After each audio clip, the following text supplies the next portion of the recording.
Bonjour à vous trois. Écoutez, je vais vous souhaiter la bienvenue à tout le monde. Je suis Stéphane Parent, directeur général d'Espace OBNL. Écoutez, moi, je suis super content ce matin. C'est notre troisième rendez-vous qui est en direct sur Zoom et en direct sur Facebook dans les prochaines minutes.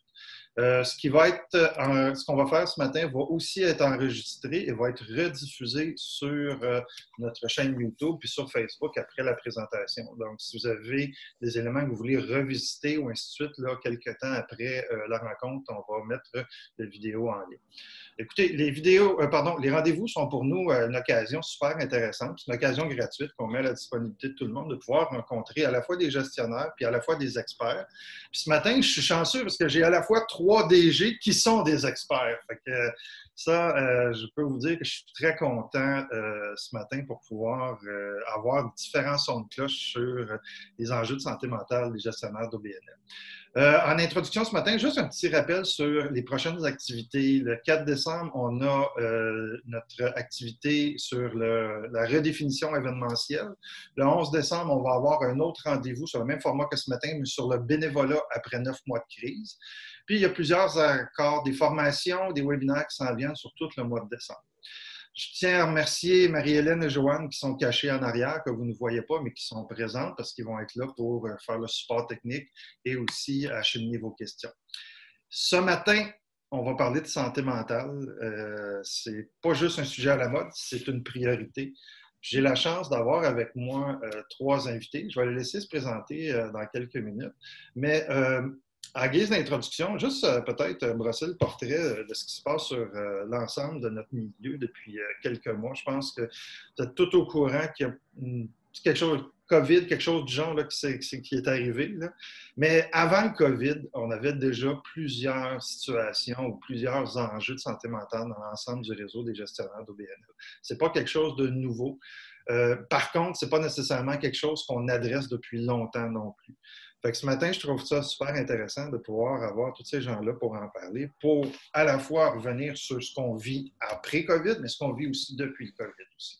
Et en même temps, les réalités de l'OBNL, au niveau des ressources financières, au niveau des ressources humaines, au niveau de la gestion avec un CA, ça a un paquet d'impacts, puis ça a un paquet de particularités assez propres qui nous amènent à avoir une discussion ce matin qui va être encore plus importante.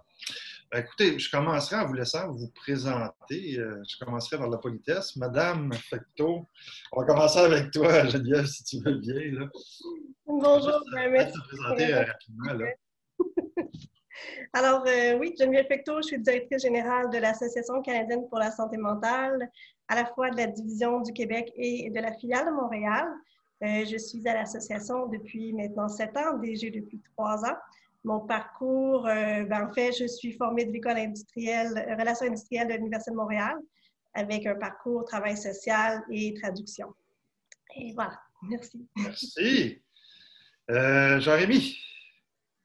Bonjour à tous. Merci d'abord, Stéphane, pour l'invitation. Jean-Rémy Provost, directeur général de Revive. J'y travaille depuis maintenant 26, presque 27 ans, dont DG depuis 2001. Je suis proche conjoint d'une personne qui vit avec le trouble bipolaire et un stress post-traumatique. C'est vraiment une passion pour moi, même encore toutes ces années et la barbe blanche, de travailler en santé mentale. Effectivement. Donc, tu es un routier de la situation. Patrice.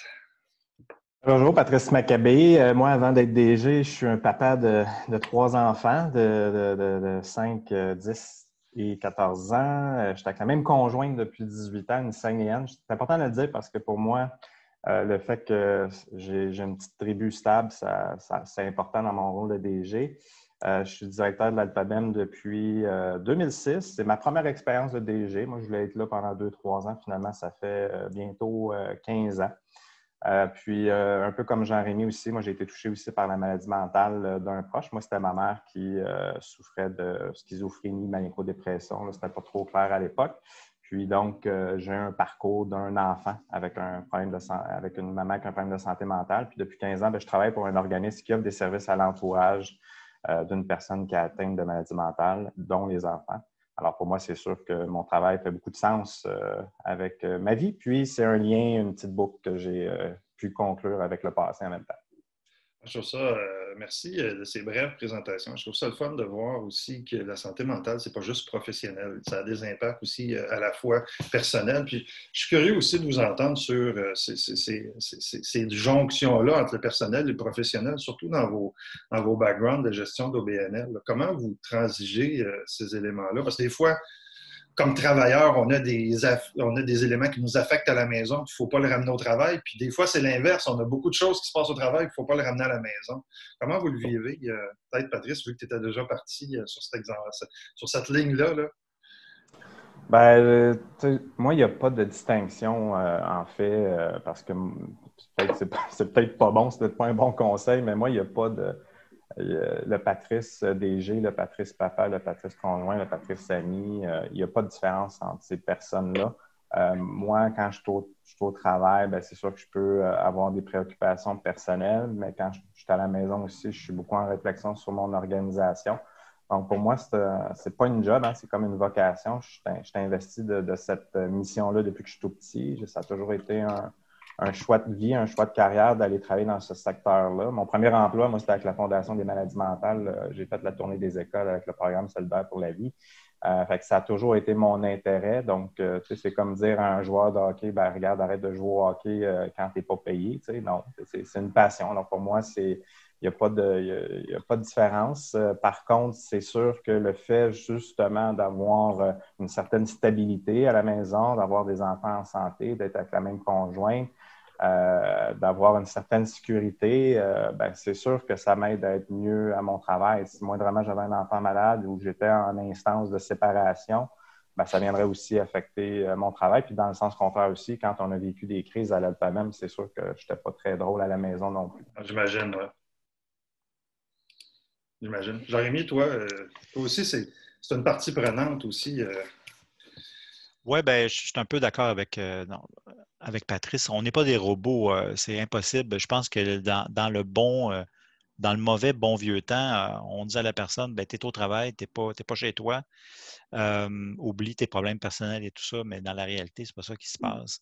Puis dans une bonne notion de responsabilité partagée entre employeur et employé, ben, il faut que l'employé s'occupe de sa santé mentale Ah, pour avoir une bonne santé mentale, mais ça veut dire aussi que quand on va moins bien, d'avoir la liberté de le mentionner. Pas de tout mentionner, on n'est pas obligé de tout dire, mais de dire, ben, aujourd'hui, ça va moins bien pour toutes sortes de raisons.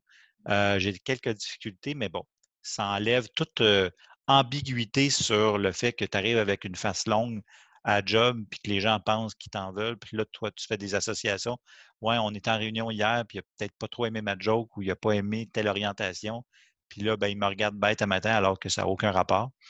Ça évite ça. Donc, avoir une bonne communication, c'est la clé là-dedans, puis ça favorise vraiment la santé mentale de tout le monde, et de l'entreprise, de l'organisation et des individus.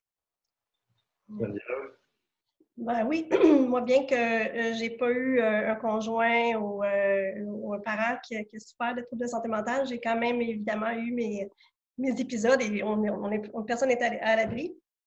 Un exemple super concret, c'est lorsque j'ai perdu une personne très proche par le suicide, juste au moment où je devenais DG. Donc, c'est certain que c'était une épreuve très importante où ma carrière a pris un envol et en même temps, j'ai eu un choc très, très grave.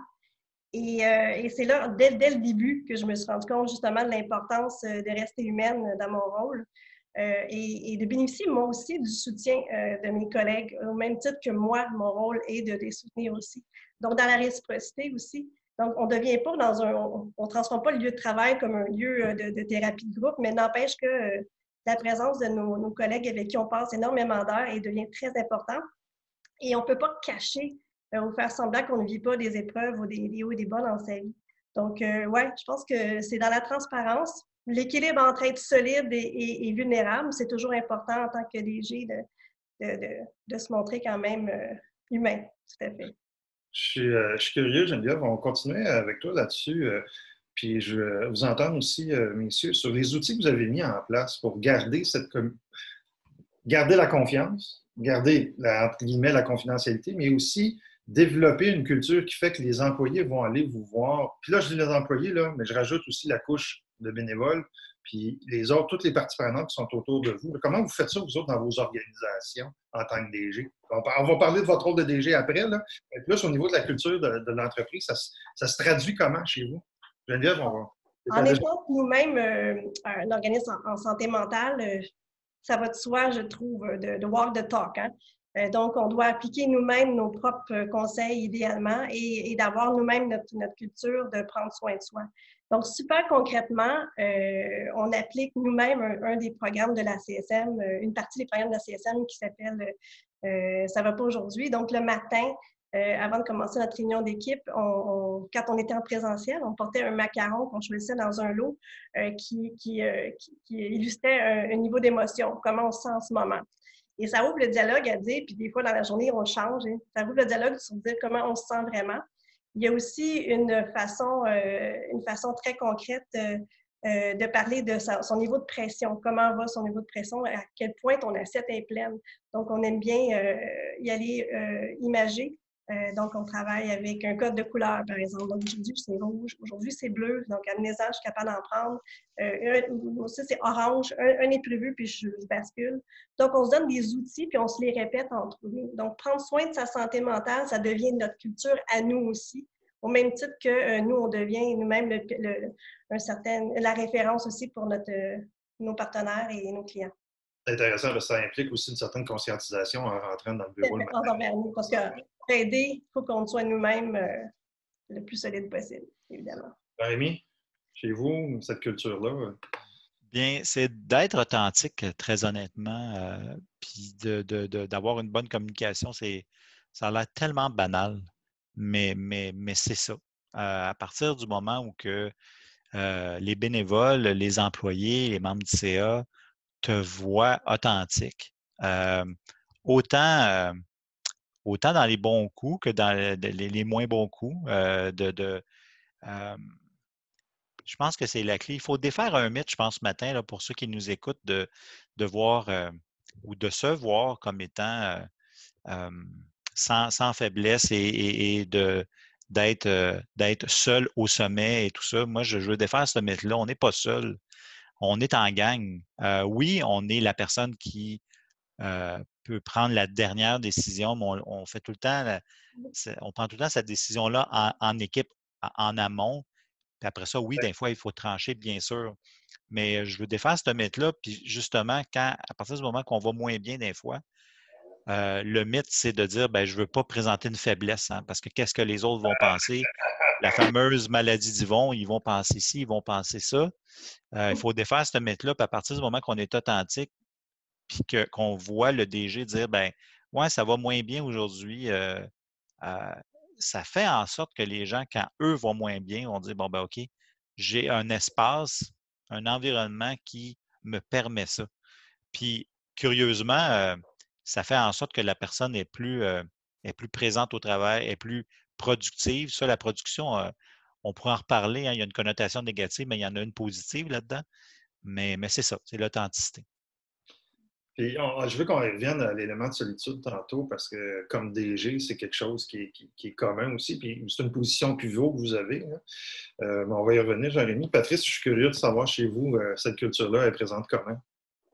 Une petite citation, là, to handle yourself, use your head. To handle others, use your heart. En gros, si tu veux te contrôler, use ta tête. Si tu veux travailler avec les autres, utilise ton cœur. Fait que moi, je pense que c'est comme ça qu'on travaille à l'Alphabem. Donc, on est beaucoup dans la transparence. En fait, là, on parle de communication, mais nous, on est vraiment dans la transparence, dans nos visions, dans les partages. Il n'y a pas de risque, en fait, à prendre du risque dans notre équipe, à parler de nos idées, nos préoccupations. Puis, la culture, pour nous, ça commence à l'embauche. Parce que pour moi, c'est pour éviter des problèmes de situation organisationnelle, de crise personnelle, des crises de DG. Bien, ça prend de la prévention, puis ça se fait avant. C'est pas pendant la crise. J'ai l'image, on ne commence pas à tisser un parachute quand tu sautes en bas de l'avion. Bien, c'est un peu la même chose avec la gestion de l'organisation. Fait que nous, c'est dès l'embauche, en fait, qu'on fait contribuer l'équipe. Nous, l'embauche, c'est l'équipe qui sélectionne son collègue. Fait que déjà là, il y a une culture dans la sélection qui fait en sorte que le risque d'embaucher un collègue, il est partagé pas juste par la direction, mais par l'ensemble de l'équipe. Des petits détails, nous autres, c'est une personne dans l'équipe une nouvelle personne qui rentre dans l'équipe qui ne dîne pas avec les collègues là, presque à tous les jours, qui décide d'aller dîner tout seul chez eux, aller au restaurant, aller voir ses amis, être sur son cellulaire. Il ne restera pas longtemps dans notre équipe. Il y a comme une culture où le dîner, pour nous, c'est une place clé. Et aussi, nous, on laisse l'espace café, là, le 15 minutes avant, au début de la journée, là, où il y a des échanges. Nous, ce n'est pas du vol de temps, là. C'est une opportunité pour que l'équipe puisse se soutenir mutuellement. Donc, c'est quelques exemples, mais au niveau du CA, c'est la même chose. On travaille beaucoup sur la sélection et l'évaluation. C'est deux très bons points, Patrice. Moi, j'ai tout le temps pensé que quand on passe une entrevue à quelqu'un, c'est pas juste cette personne-là qui passe en entrevue, c'est l'organisation qui passe en entrevue. Donc, c'est pas juste, on va voir si la personne fit dans l'équipe. On veut montrer à la personne c'est quoi la culture de l'organisation. Puis, tu sais, des fois, le fit, il peut en avoir un au niveau des études, mais il peut ne pas être là au niveau de la culture de l'équipe et tout ça. Donc, ça, c'est excessivement important. Tu touches aussi, Patrice, un vraiment, vraiment, vraiment important qui est l'informel. Pour ceux qui travaillent qu'en télétravail, je suis certain que ça vous manque. Nous, on a la chance de travailler au bureau et c'est sûr que c'est un aspect très important. Puis de toute façon, même s'il y a des moyens au niveau virtuel de créer ces moments-là virtuels qui apportent vraiment une plus-value. On pourrait rajouter, oui, ça prend des congés, un package pour venir aussi soutenir notre équipe, d'être flexible. Par exemple, si on a des employés qui ont des enfants qui ont des préoccupations à soutenir leurs parents. Donc, ça prend aussi quand même une certaine flexibilité au niveau de l'organisation ou des conditions de travail. Donc, ça, c'est sûr que c'est des outils qui peuvent être aidants, mais je pense que c'est surtout au niveau de la vision qu'on a comme DG. Puis, effectivement, le plus-value de la discussion du cadre de porte est très, très payant. Il ne faut pas voir ça comme du vol de temps. C'est vraiment super important. De votre côté, la position de direction générale étant une position qui, des fois, où on ne peut pas nécessairement tout confier à ses employés. Des fois, on a une situation où on ne veut pas ramener à ses administrateurs non plus. Le pivot du directeur général se trouve dans une position à la fois de solitude, mais à la fois aussi de plusieurs sujets peuvent être délicats. Là. Comment vous, comme individu, vous réussissez à vous en sortir et à garder tout votre esprit avec tout ce qui peut se passer dans un organisme? Je te vois sourire, Geneviève, je pense que je vais te laisser commencer. Ben oui, c'est sûr que c'est un choc au début de se retrouver dans ce type de solitude-là, mais en même temps, il y a des moyens de trouver ses alliés, ses piliers. C'est différent, il faut faire preuve de créativité. J'ai découvert dernièrement, dans les derniers mois, les vertus du coaching de gestion. Je vous dirais que c'est assez particulier. Outre toute thérapie qu'on peut faire pour notre vie en général, le coaching de gestion vient vraiment mettre en parallèle notre vie professionnelle, notre façon de s'épanouir, donne un lieu où on peut justement défiler tout ce qu'on a besoin sans retenue. Et cette personne-là nous reflète beaucoup de choses et nous aide à se dépasser et à nous valider. C'est déjà quelque chose d'important. Une chose super importante aussi, c'est une bonne complicité avec son CA. Oui, c'est sûr qu'on peut dire et on ne peut pas tout dire à son CA, mais moi, depuis longtemps, je trouve que surtout la présidence qui doit être comme c'est en même temps un peu notre diary, c'est notre journal intime dans un certain ordre, de se sentir qu'on peut être nous-mêmes et ça fait qu'on a le soutien dont on a besoin. Évidemment, il y a des gens dans notre vie personnelle qui peuvent comprendre ou du moins nous valider ou nous entendre dans ce qu'on peut vivre. Donc, oui, c'est une certaine source de solitude, mais on est plusieurs qui sont seuls.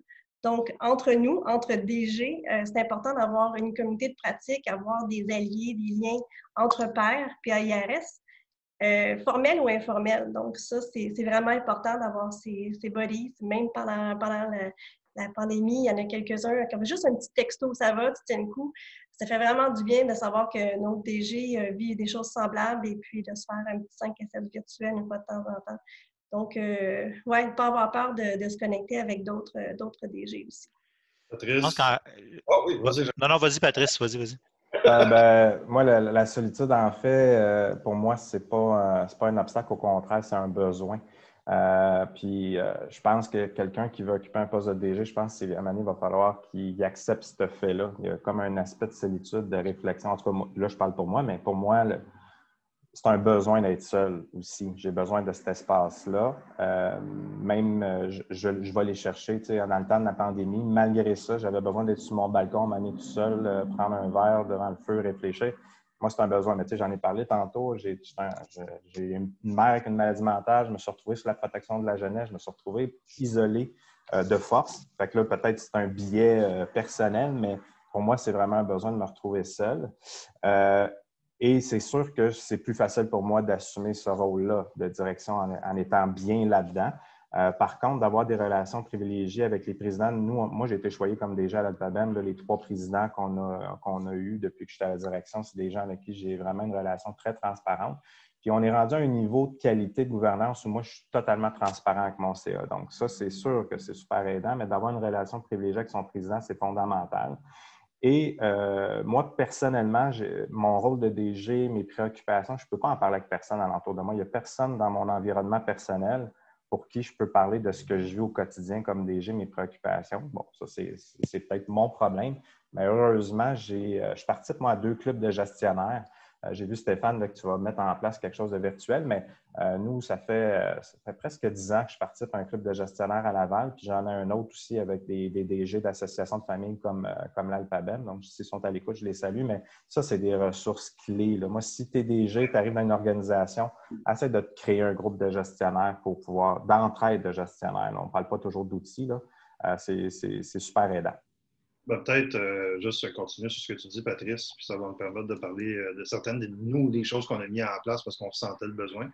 Il y a nos groupes de co-développement là, qui existent, là, des cercles d'échange, puis on a aussi certains services qu'on fait en coaching, puis on a aussi mis de l'avant, il y a plusieurs contenus vidéo sur le mentorat en économie sociale et en action communautaire aussi. C'est peut-être pas pour tous les DG, mais le mentorat est aussi un produit ou un service ou en tout cas une activité qui vient à aider à cette solitude-là. Puis ce qui est fun avec le réseau M qui offre le produit, c'est que de plus en plus, ils se tournent vers des DG aussi. C'est devenu accessible à autre chose que juste les entrepreneurs aussi. Jean-Rémy? Je veux juste revenir sur solitude et la solitude qu'on peut avoir. Moi, je distinguerais peut-être le fait d'avoir des moments d'introspection. Parce que contrairement à Patrice, puis c'est bon d'avoir des divergences. Des fois, j'ai pas tant besoin d'être seul, mais j'ai besoin de moments d'introspection, j'ai besoin de moments de réfléchir sur mon rôle, sur le fait d'être encore là à la tête d'une organisation et tout ça. Mais je pense que la clé pour moi, puis c'est pas nécessairement en l'an 1 que j'aurais dit ça, là, d'être DG, mais c'est de s'entourer de gens qui ont des compétences que je n'ai pas, puis d'avoir une humilité par rapport au rôle de DG, de dire le rôle de DG, c'est un rôle de chef d'orchestre, mais c'est pas, il est pas mal plus poche en violon que le premier violon. Puis il peut reconnaître les notes des timbales, là, mais il n'est pas capable de s'installer à la place du timbalier pour faire vraiment parfaitement ce qu'il a à faire. Fait qu'il est là pour assurer l'harmonie de l'organisation, mais il faut qu'il aille, comme directeur artistique d'un orchestre symphonique, il faut qu'il aille chercher les meilleurs atouts. Puis sans chef d'orchestre, ils peuvent jouer, l'orchestre peut jouer, mais il va manquer des nuances, il va manquer des subtilités, il va manquer vraiment un lien. Et c'est notre rôle. Mais plus tu vas avoir des musiciens compétents, plus ton rôle est facilité par ça. Et puis, si je peux juste rajouter, avant d'aller à certaines questions qui sont rentrées, des fois, on se restreint du fait qu'on pense que toutes nos ressources doivent être absolument des ressources rémunérées, puis on néglige certains bénévoles qui peuvent amener des expertises, puis qui peuvent faire partie, tu sais, ce que tu dis, Jérémy, je trouve ça intéressant, mais on néglige certains bénévoles, puis je pense entre autres, premier lieu, nos administrateurs qui des fois ont certaines compétences qu'on ne connaît même pas. avec lesquels on pourrait s'abreuver ou aller chercher du soutien. Ma première question, moi, à beaucoup de DG, c'est avez-vous pris le temps dans la dernière année de prendre une rencontre, un lunch, un café avec tous vos administrateurs? Puis là, je me rends compte que très peu le font et ils passent à côté d'une belle occasion de justement, tout l'échange humain dont vous avez parlé tantôt, c'est une occasion pour faire ça. Puis là, automatiquement, on finit par à la fois créer des liens, puis à la fois se comprendre mutuellement. Quand on arrive à la table avec des projets ou des opinions divergentes, bien, il y a automatiquement un respect parce qu'il y a une connaissance de la personne qui s'intègre aussi. Je trouve ça intéressant.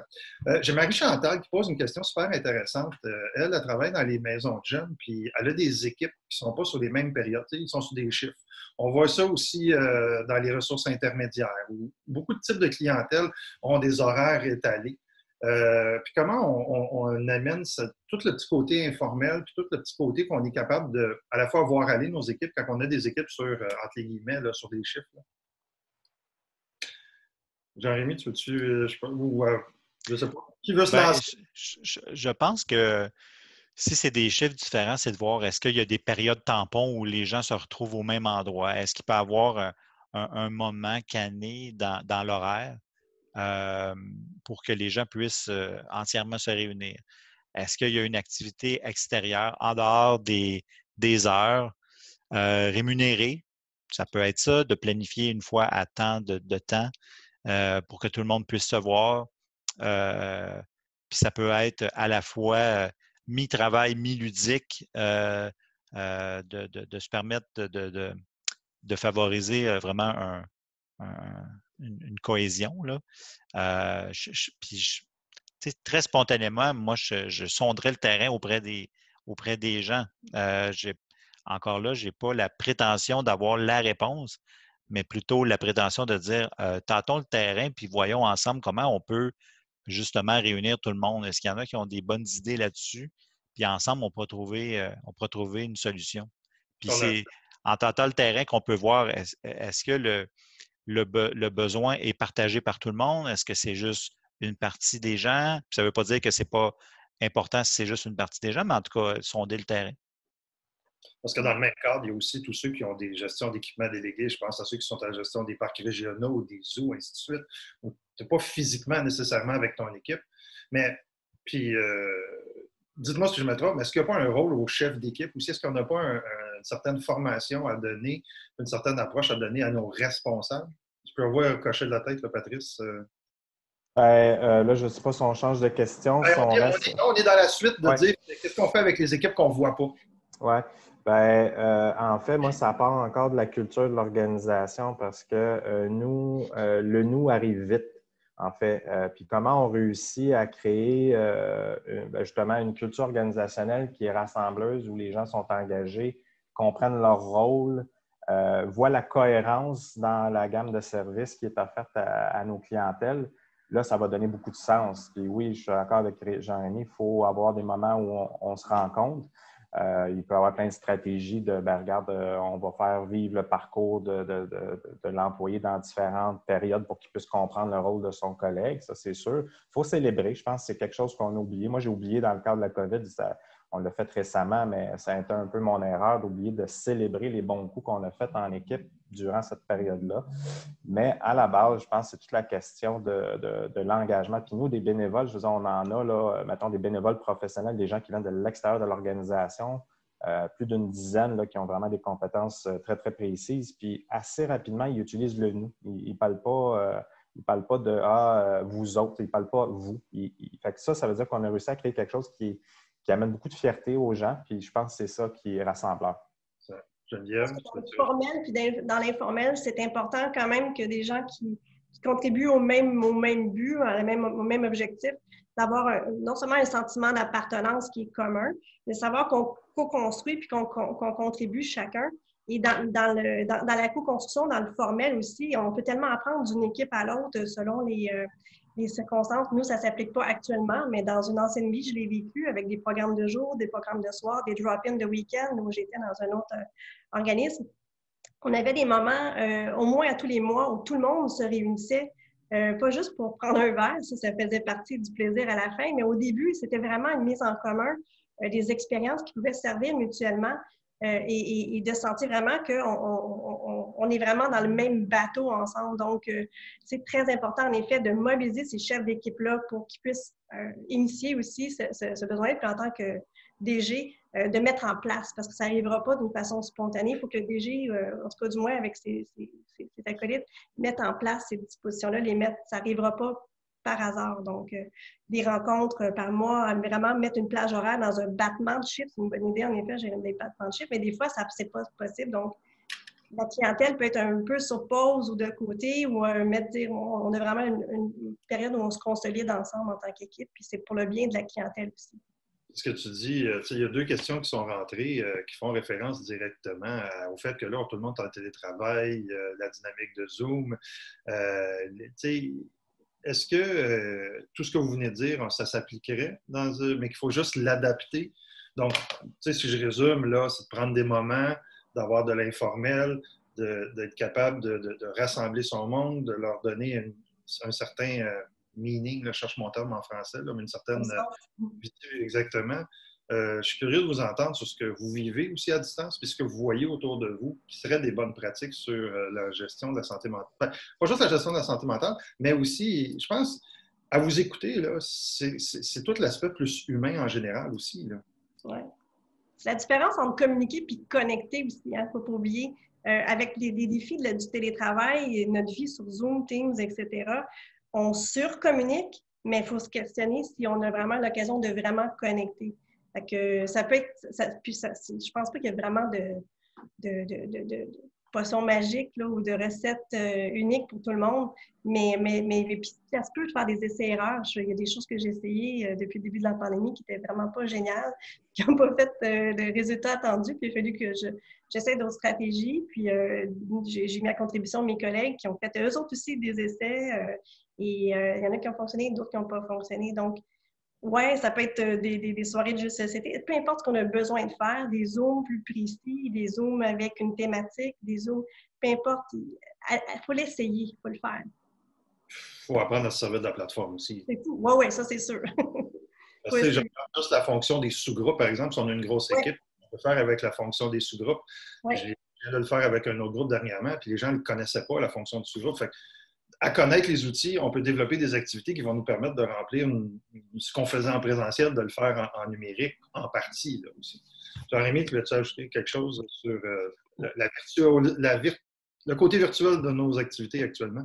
Il ne faut juste pas que la technologie l'emporte sur l'humain, sur ce qu'on veut faire, mais on n'a pas le choix d'utiliser la technologie parce que même on est tous avec des employés qui travaillent à la maison, de la maison. Et puis, moi, j'en ai même de l'extérieur du pays. On tente toujours de conserver la connexion, mais la connexion humaine au-delà des nouvelles technologies, puis de se poser tout le temps la question, c'est utile de faire un Zoom, de faire un Teams, ou est-ce que je peux juste prendre le téléphone?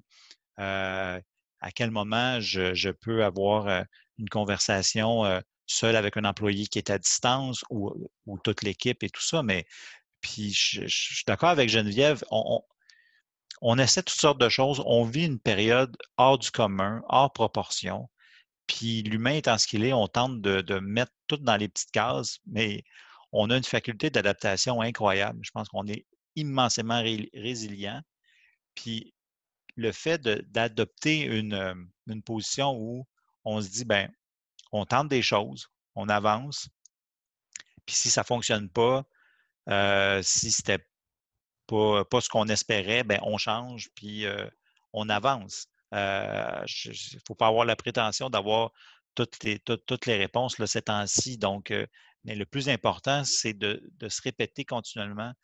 Est-ce que mes employés le savent qu'ils peuvent prendre le téléphone, ils peuvent prendre Teams, ils peuvent nous interpeller puis dire ouais, OK, soit que par rapport à ce qu'ils vivent personnellement, soit par rapport à un enjeu organisationnel, soit par rapport à n'importe quoi.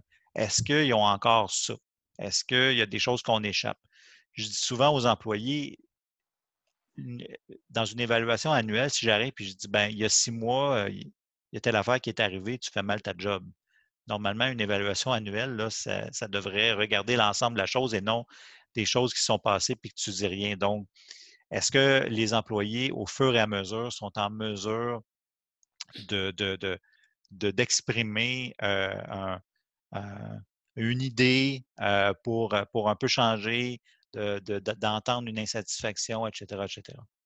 Je trouve ça intéressant ce que vous dites dans le sens où, là, actuellement, on se donne des outils. Là, la dernière demi-heure, c'était beaucoup les outils sur comment on fait comme équipe. C'est sûr que ça a un impact sur le rôle de gestionnaire ou le rôle de DG. J'aimerais ça qu'on s'attarde un petit peu plus là, pour le restant de ce qui nous reste à la personne, le DG, dans sa position, dans ses responsabilités, sur, premièrement, comment on peut identifier nos propres signaux de détresse. Deuxièmement, comment on peut s'outiller aussi pour...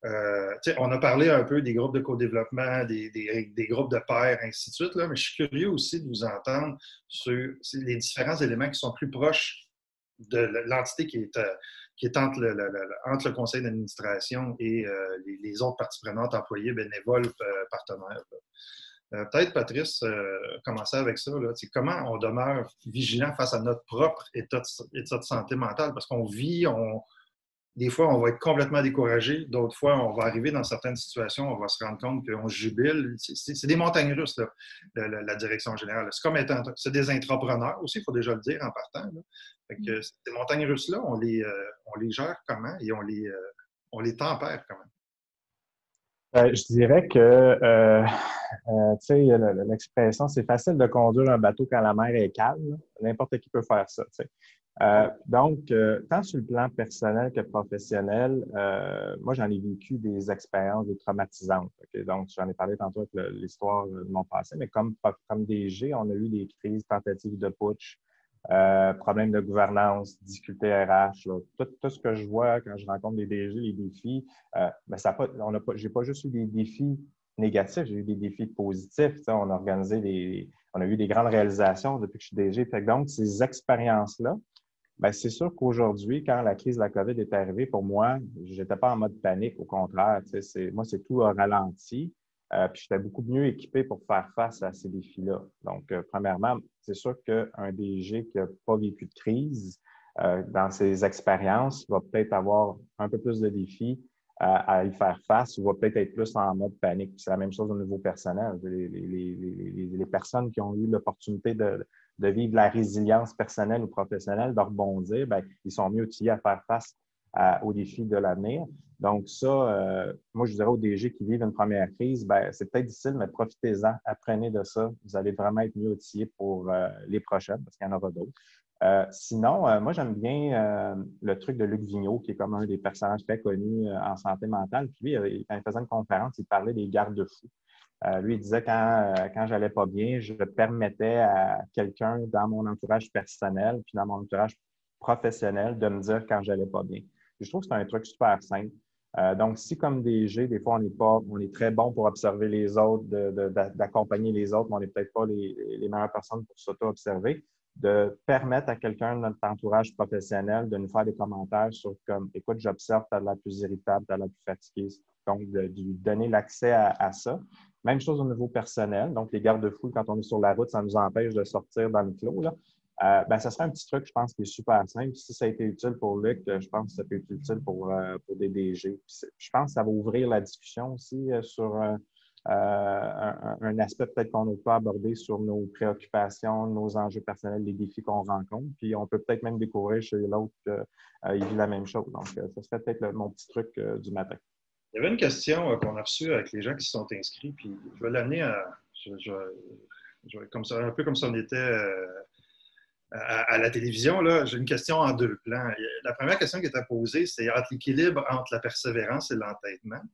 Puis aussi, ce que je croise beaucoup, ce sont des DG qui doivent se battre. Et quand je dis se battre contre leur CA, parce que des fois, il y a des gouvernances qui s'en vont complètement ailleurs, puis les DG, je ne dis pas un a raison, l'autre a tort. Là. Puis je ne suis pas sur un jugement de ça. Je suis vraiment dans le fait de, des fois, il y a des oppositions. Fait qu'à partir de quel moment on se dit cette opposition-là n'est pas saine, je devrais me retirer, ou je vois beaucoup de DG qui l'accumulent, qui font tout ce qu'ils peuvent, mais au bout de la ligne, ils sont pris comme dans une prison face à ça. Fait que ça revient, ça recroise là, ma persévérance à l'entêtement, puis aussi cette position-là d'accumuler une divergence complète là, entre ton donneur d'ordre et ta position comme gestionnaire. Jérémy, tu as sûrement vu des gens comme ça. Là. Pas toi, là, mais sûrement d'autres. Ben, comme disait Patrice tantôt, je pense qu'on a tous vécu, nous trois, des moments plus difficiles, des choses dans lesquelles on a appris, un membre de CA peut-être un petit peu plus difficile à cadrer ou etc., peu importe. Je pense que très honnêtement, ce qui est important pour moi, c'est, je parlais tantôt de persévérance. Il y avait, je pense, un auteur qui parlait du bonheur, de l'indice du bonheur qui était à la fois qu'il fallait avoir un indice d'engagement et de persévérance. L'engagement était la connotation positive, puis la persévérance un petit peu plus négative. Puis au bout du compte, pour être engagé, il faut avoir plus de connotations positives. Bref, à un moment donné, quand on s'accomplit au travail, il y a des éléments un petit peu plus qu'on doit tenir compte. Très honnêtement, je pense qu'il faut se fier à ce qu'on est comme personne, à nos valeurs. Puis quand, à un moment donné, on affronte une crise ou que j'ai jamais vraiment vécu là, au point où me questionner sur est-ce que c'est moi ou le CA. J'ai jamais vécu ça. Mais je me connais assez pour savoir que si à un moment donné, ça va à l'encontre de mes valeurs, ben là, je me poserais de certaines, vraiment des bonnes questions. Mais quoi faire pour éviter ça? Je pense que c'est la bonne question, c'est d'avoir une saine gouvernance, c'est d'avoir, Patrice et Geneviève en ont parlé tantôt, vraiment une très bonne collaboration avec son président ou sa présidente, de faire en sorte qu'on puisse jeter les dés. C'est quoi le rôle du conseil d'administration? C'est quoi le rôle de l'administrateur? C'est quoi le rôle du DG? Une fois que ça, c'est en place, ben à ce moment-là, c'est toujours beaucoup plus facile quand arrive une crise de l'affronter puis de dire, bon, ben OK, on va revenir à nos balises. S'il y a quelqu'un qui tire un peu plus la couverte, ben, de lui rappeler les balises qu'on s'était tous, qu'on s'était tous entendus, en fait. Geneviève, tu voulais rajouter quelque chose, peut-être? Ouais, ben, oui, c'est exactement les valeurs qui est notre point de départ, mais aussi ce qu'on en fait, puis se mettre des points de repère, des stepping stones, se dire, bon, si jamais j'arrive à un point où je m'éloigne trop de mes valeurs, avoir des points de mesure, dire, OK, si jamais, bon, il y a vraiment un malaise, je ressens même physiquement un malaise, j'accumule trop de frustration, ça fait tant de fois, tant de rencontres, tant de fois où je me suis pas sentie écoutée, pas... Donc, savoir comment mesurer cette distorsion-là qu'il pourrait avoir entre nos propres valeurs, ce qui nous motive à faire ce qu'on fait dans la vie, versus la réalité qu'on vit, puis les limites qu'on rencontre. Donc, dans notre capacité d'adaptation, comme disait Patrice au début, c'est toujours bon d'avoir déjà notre pâte à modeler réchauffée, d'être capable d'être malléable, d'être capable d'avoir cette résilience-là. Mais des fois, on atteint une certaine limite. Et il faut savoir sont où nos limites d'avance, parce que si on ne les a pas identifiées d'avance, et moi, au moment où je vais arriver, puis j'aurais pas pu accomplir tel type d'action, où je vais sentir vraiment que j'ai plus du tout de marge de manœuvre, où je me sens pas respectée dans qui je suis, ça serait peut-être le temps à ce moment-là de faire un certain choix.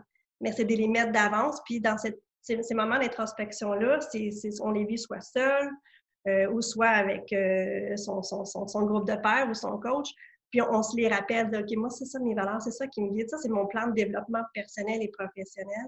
Puis si je dépasse de ça, il faut que je me demande si c'est là où je suis le problème ou ça se répare, ou ça s'arrange. Fondamentalement, il y a certains DG, moi, avec le temps, où j'ai vu qu'ils étaient où les conseils d'administration les amenaient complètement à des endroits où ils ne voulaient pas aller. Il faut être honnête avec toi-même. Si tu accumules cette frustration-là, tu es peut-être mieux de démissionner comme individu avant de te rendre dans une crise qui va t'amener vers un échec de santé mentale aussi, soit un burn-out, soit une dépression, parce que puis je le vis beaucoup plus régulièrement qu'on pourrait le penser, ce genre de questionnement-là. Moi, c'est ça, je trouve que c'est une question fondamentale. Oui, c'est sûr que ça prend des outils. Quand ces situations-là arrivent, c'est parce qu'il y a quelque chose qui manque. Parce que c'est au niveau de la gouvernance. Mais moi, la première question que j'aurais pour ces personnes-là, c'est pourquoi tu restes là? Qu'est-ce qui fait que tu restes là? C'est quoi ta motivation? Parce que, à la base, pour moi, un DG, là, c'est une personne ordinaire avec une détermination extraordinaire. Fait que c'est sûr que ça peut être aussi notre talon d'Achille dans ce genre de situation-là parce qu'on y croit tellement. Mais je ne veux pas faire mon boucard d'iouf, mais moi, ma grand-mère, elle me disait, tu vas être heureux au travail si ton travail te permet de remplir ta tête, ton cœur et ta poche étant le portefeuille. Et si ces trois aspects-là sont remplis, tu vas être heureux. Mais ça se peut que tu en aies 2 sur 3. Puis peut-être que moi, je l'ai vécu à l'Alphabem au début. Là. Quand je suis arrivé, on a vécu, j'étais mal payé, mais la mission, elle me tapait dans le cœur. Puis intellectuellement, j'étais stimulé, j'avais des défis, puis c'était une belle opportunité. Donc, c'est sûr que moi, ça a été les éléments qui m'ont fait que j'ai réussi à passer à travers les crises internes. Mais c'est sûr que si moindrement, il y avait juste un aspect de ces trois-là qui avait été là, je serais parti, puis j'ai passé proche de partir. Mais à un certain moment donné, ça nous prend des leviers. Donc, si ça fait 5 ans là, que tu travailles dans une organisation puis tu n'apportes pas de plus-value, puis que finalement, tu te rends compte que tu es rendu peut-être à un volet sur 3, bien, je pense que c'est le temps de quitter. Mais il y a aussi, moi, je rencontre beaucoup de DG qui ont le titre, mais qui n'ont pas les responsabilités. Donc, ça, c'est un autre élément, parce que c'est beau d'avoir le titre, mais pour moi... Qui ont les responsabilités, mais qui n'ont pas le titre, puis ils n'ont pas la considération aussi. Et vice-versa, parce que pour moi, une direction, moi, ce qui n'est pas négociable, c'est ma vision. Direction, ça dit, ça donne la direction. Puis oui, on a des outils, on utilise notre équipe, mais à un certain moment donné, moi, ce qui n'est pas négociable, c'est la vision et les valeurs. Là-dessus, moi, je ne suis pas négociable. Donc, après ça, qu'est-ce qu'on met en place? Ça me prend les outils pour garder mon staff, etc. Si ce n'est pas entendu, bien là, pourquoi tu restes? Ouais. Puis, c'est intéressant, puis ça revient. Il y a quelques questions qui sont rentrées qui recoupent un petit peu ce que vous dites. Donc, il y en a une que je trouve assez intéressante sur le fait que dans certains cas, on est placé comme entre l'arbre et l'écorce face aux employés. Entre autres, quand c'est le temps de couper des dépenses ou quand c'est le temps quand le CA veut, c'est pas sa job nécessairement, mais veut commencer un petit peu à avoir de l'influence sur l'équipe pour toutes sortes de raisons, souvent des raisons de faut couper, fait qu'il faut que tu fasses ci, il faut que tu fasses ça. Là. Fait que des fois, il y a des commandes qui viennent, ces commandes-là ne sont pas nécessairement à l'aise. Puis c'est un peu ce que j'entends, ça revient un peu aussi à ce type de solution-là. Est-ce que si tu n'es pas à l'aise avec la directive qui est donnée, à un moment donné, il faut que tu règles le problème ou il faut que tu quittes parce que tu ne peux pas changer tout ton CA d'un coup non plus. Stéphane, je pense qu'à la base, à partir du moment que tu t'intègres un poste de direction générale, il faut que tu aies les compétences pour observer c'est quoi les bases qui sont installées en termes de gouvernance. Si tu ne fais pas ça, dire que c'est le cas, mais malheureusement, il y a la bébête de l'OBNL est très peu compris par beaucoup, beaucoup de gens. Puis le terme de gouvernance, puis là, quand je dis beaucoup de gens, il y a beaucoup de gens qu'on prend qui sont... le cas typique, c'est une ancienne directrice qu'on dit que tu es là dans l'organisme depuis des années. On te met DG, mais tu n'as jamais fait d'état financier et tu n'as jamais géré un CA de ta vie. Fait que là, on modèle, puis je connais beaucoup de CA qui ont modelé des gens en fonction de ce qu'ils voulaient comme CA et non pas des DG qui avaient ces aptitudes de gestion-là. Puis c'est souvent ces caractères-là qui se croisent dans des enjeux, malheureusement, d'absorber là-dessus.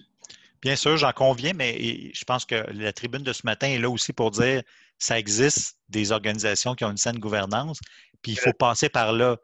Parce que si la question est comment on fait pour réagir quand une telle situation arrive, ben c'est parce qu'il faut travailler en amont. À partir du moment que tu as un poste que tu t'intéresses à un poste de direction générale, il faut que dès les premières entrevues, que tu poses vraiment des questions saines par rapport à la gouvernance de l'organisation. Puis si tu n'es pas satisfait, comme je disais tantôt, c'est pas juste nous qui passons en entrevue, c'est la boîte qui passe en entrevue. Puis si tu as des réponses floues par rapport à un conseil d'administration, puis si tu te rends compte qui vont empiéter sur ta job, ben pose-toi de sérieuses questions.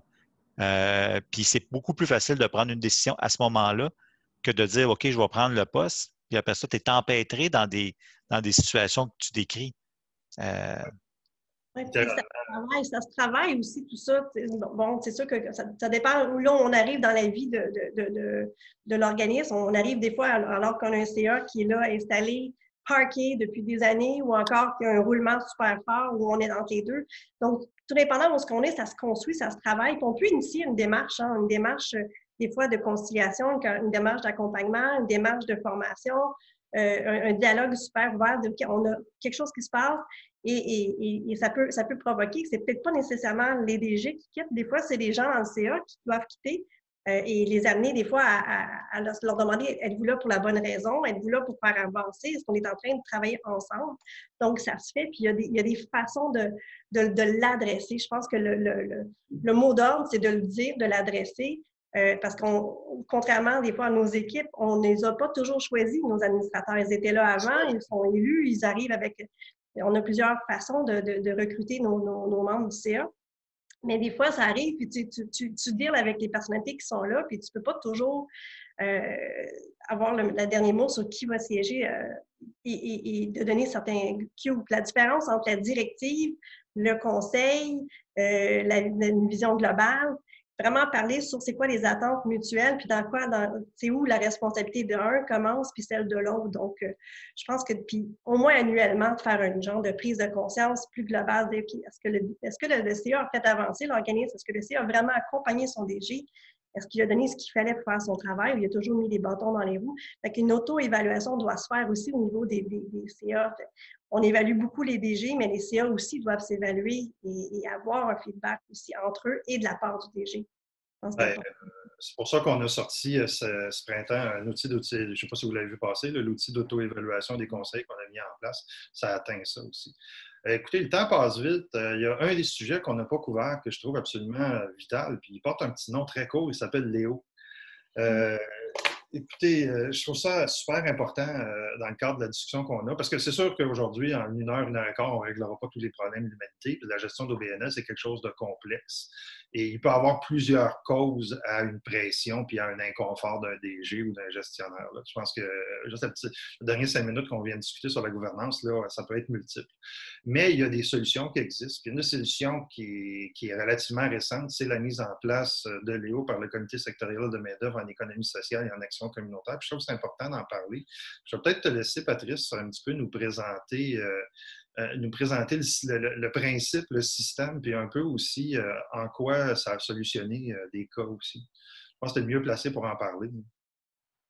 Premièrement, je pense que c'est vraiment une initiative géniale. Moi, quand Odette Trépanier m'a approché, puis j'ai dit, comment ça qu'on n'y a pas pensé avant? Parce qu'effectivement, les organismes communautaires, dans leur capacité d'offrir des conditions de travail à leurs employés, il y en a qui n'ont pas tous les mêmes moyens.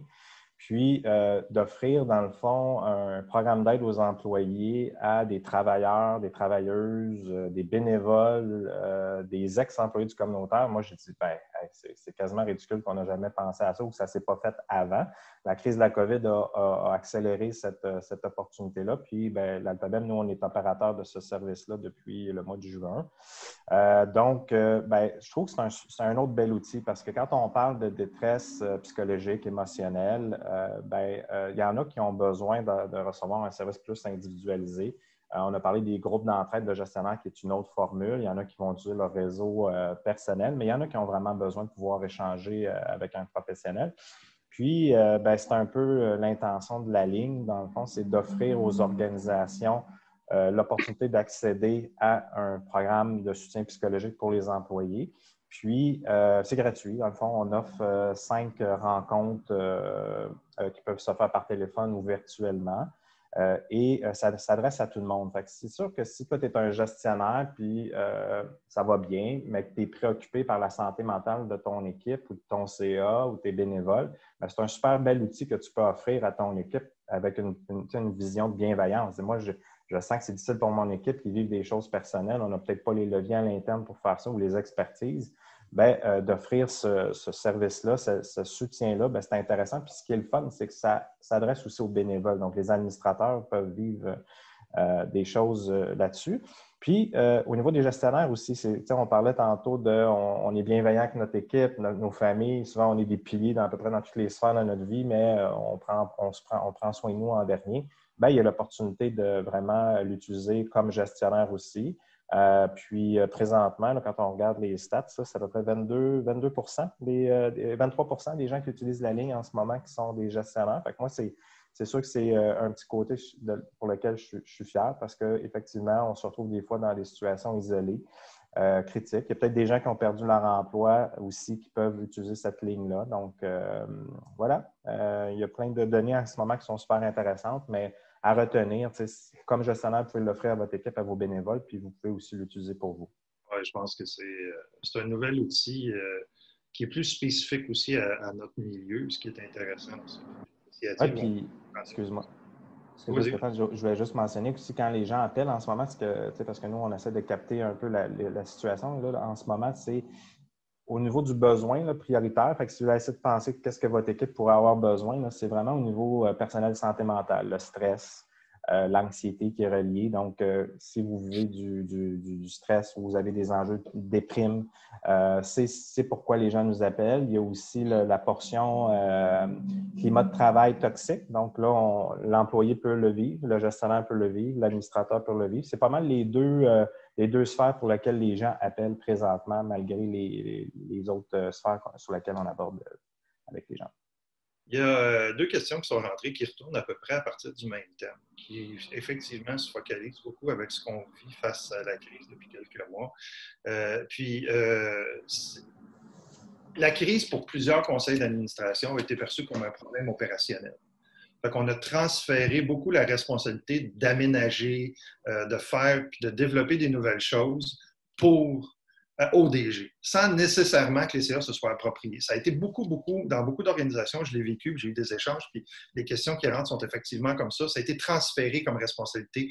Arrange-toi avec ça. OK? Vous dire ça dans un temps. Puis la question dont les gens ramènent, c'est comment tu développes ta résilience, puis comment tu te protèges, puis comment tu réussis à avoir un dialogue avec ton CA qui ne s'occupe pas nécessairement de toi.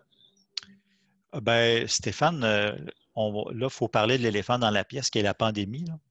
Là. Parce que actuellement, il y a des gens probablement qui nous regardent et qui vont vraiment pas bien.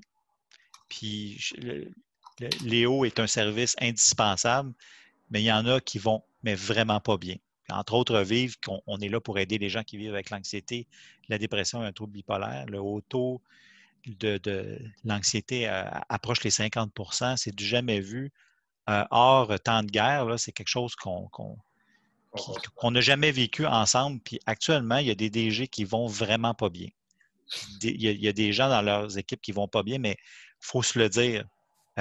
Puis il faut demander de l'aide. Il ne faut pas vraiment hésiter. Tantôt, on parlait de OK, entre nous, en amont, puis c'est des facteurs qui sont très importants à partir du moment qu'on va un peu moins bien, de s'en parler, puis tout ça, mais d'utiliser les ressources, de vraiment tirer la sonnette d'alarme. Puis c'est des signes vraiment qui ne demandent pas un doctorat en psycho là, ou d'être médecin. Là. À partir du moment qu'il y a une cassure dans notre quotidien, à partir du moment qu'on a de la misère à se lever le matin, qu'on souffre d'insomnie, qu'on a de la difficulté à manger, qu'on a de la misère à prendre des décisions, qu'on sent une surcharge de travail qui est réelle ou pas, parce que moi, je pense que présentement, on travaille plus qu'avant la pandémie. Puis qu'à un moment donné, le syndrome du laptop sur les genoux le soir à la maison, là, fait que si on sent que vraiment on est dépassé, attendez pas. C'est quand même assez spécial ce qu'on vit présentement, mais il y a des solutions. Puis je pense qu'il faut vraiment ne pas hésiter à demander de l'aide parce que s'il y a des gens qui se reconnaissent dans ce que je viens de dire qu'ils se sentent dépassés par tout ça, ben, il faut vraiment demander de l'aide. Ça peut commencer par Léo, ça peut être à revivre, mais il faut vraiment agiter le petit drapeau parce que ça s'en vient en s'empirant. Je m'excuse de dire ça. On en a encore pour une couple de mois, voire peut-être même plus. Mais le verre à moitié plein, c'est que je pense qu'on est capable de faire en sorte de vivre avec la pandémie et de se trouver des moyens pour vraiment être capable de gérer son stress, son anxiété ou sa détresse au quotidien. Non, puis je pense aussi que le discours autour de la santé mentale, c'est quelque chose dont les gens font preuve d'ouverture que depuis récemment aussi. Là. Est-ce que je me trompe? Puis avant, on pouvait voir plusieurs personnes inconfortables, mais il n'était pas question de santé. C'était t'es faible ou t'es peut-être pas fait pour la job. Ou, il y a aussi cet état de fait-là où on accepte plus, où on est conscient que c'est un état de santé. On n'est pas équipé nécessairement pour le solutionner, là, mais je suis curieux de vous entendre là-dessus, vous qui êtes dedans depuis plusieurs années. Là. Geneviève. Je suis tout à fait d'accord. Ça fait des années, nous, qu'on travaille en promotion-prévention.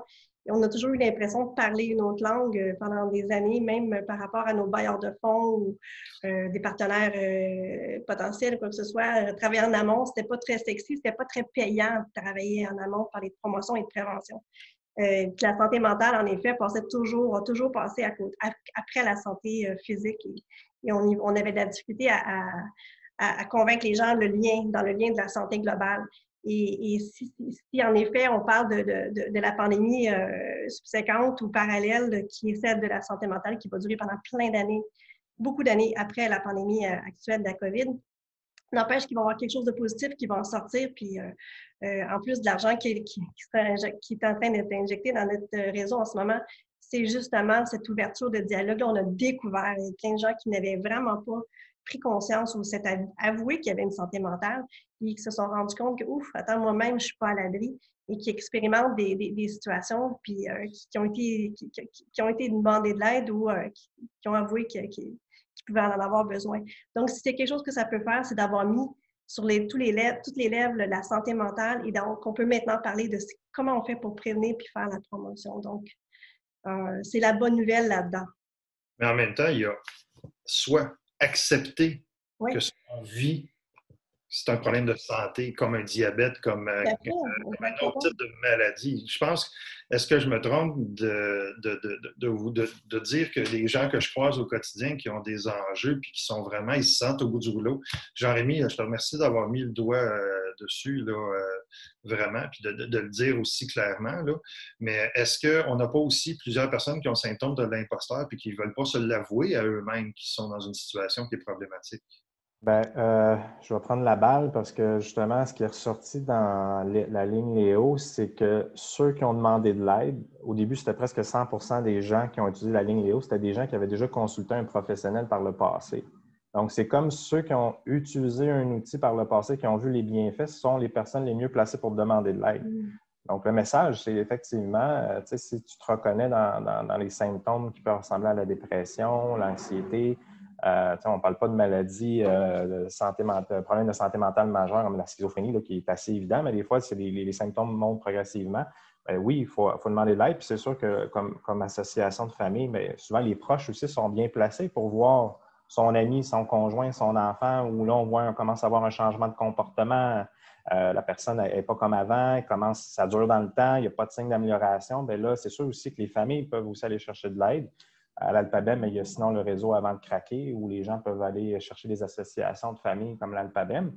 Mais aussi, je trouvais ça intéressant par rapport à la résilience. On a eu une conférencière, Mme Thibault, il n'y a pas longtemps, Rachel Thibault, qui est ergothérapeute, elle parlait justement de la résilience. Elle disait, améliorer sa santé mentale, développer une résilience psychologique, c'est un peu comme faire de l'exercice. Si tu veux te mettre en forme, il faut que tu ailles t'entraîner, il faut que tu fasses du cardio, tu fasses des étirements et tout ça. Bien, pour la santé mentale, il y a d'autres aspects. Là. Elle parlait de la centration, là, qui est plus de faire de l'exercice physique intense. Elle parlait de contemplation, comme faire de la méditation, de la relaxation. Il y a des activités de création qui peuvent être super intéressantes. La contribution, nous, les DG qu'on est en ce moment, là, un des éléments qui nous garde dans notre métier, c'est que ça fait du sens. Ça donne beaucoup de sens. On a l'impression de contribuer et changer le monde. C'est toute une petite bébite souvent qu'on avait quand on était petit. Puis la question de la connexion, d'être en relation avec les autres. Elle parlait de ces 5 sphères-là qui sont des outils pour nous amener à faire face justement à des problèmes de santé mentale ou des enjeux de santé mentale, mais aussi dans le cadre de la pandémie. Puis un autre élément qui est quand même fondamental, on parle d'alimentation, des fois le junk food, bien, Mme Thibault a présenté un tableau super intéressant, mais elle disait qu'au niveau de nos habitudes de vie, là, on ne parlera pas d'alimentation, mais au niveau des moments personnels qu'on s'accorde à nous-mêmes, dans les 10 dernières années, c'est rendu presque seulement 1% parce que dans le junk food personnel, écouter Netflix, être sur son ordinateur, prendre de l'alcool, c'est des pratiques qui ne sont pas bonnes pour notre santé, se coucher tard. Et là, ce qu'on se rend compte, c'est que là, le Netflix, notamment, a pris peut-être beaucoup de place, le Facebook et tout ça, puis il ne nous reste plus beaucoup de temps juste pour être bien, faire des activités qui sont bonnes pour notre âme, notre santé. Ouais.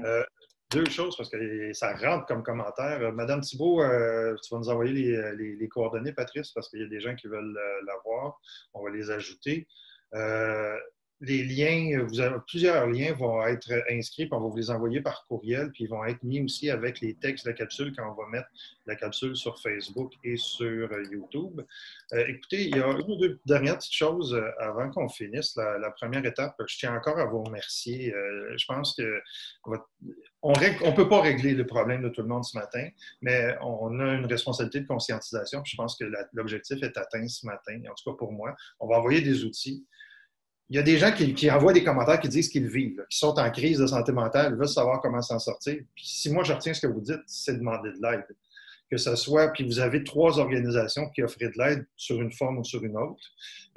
Puis c'est pas ce matin qu'on va te donner les trucs et les techniques, ça va être plus quand on va contacter ces différentes organisations-là, que je pense à Revivre puis à Léo principalement, là, puis même certains de tes programmes, Geneviève. Là, je pense que c'est peut-être, moi, le message le plus important ce matin, c'est que si vous êtes conscient, à un niveau ou à un autre, c'est de poser des questions puis d'aller chercher de l'aide par la suite.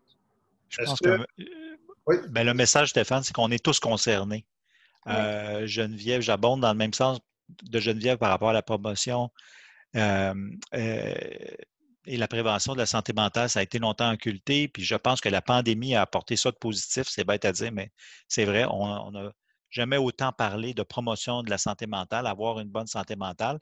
En même temps, actuellement, puis on le voit, là, il y a des gens qui ne vont pas bien. Donc, il faut s'occuper à la fois de tout le monde pour dire c'est vraiment le bon temps d'avoir des facteurs de protection. Puis en même temps, il faut s'occuper des gens qui actuellement ne vont pas bien.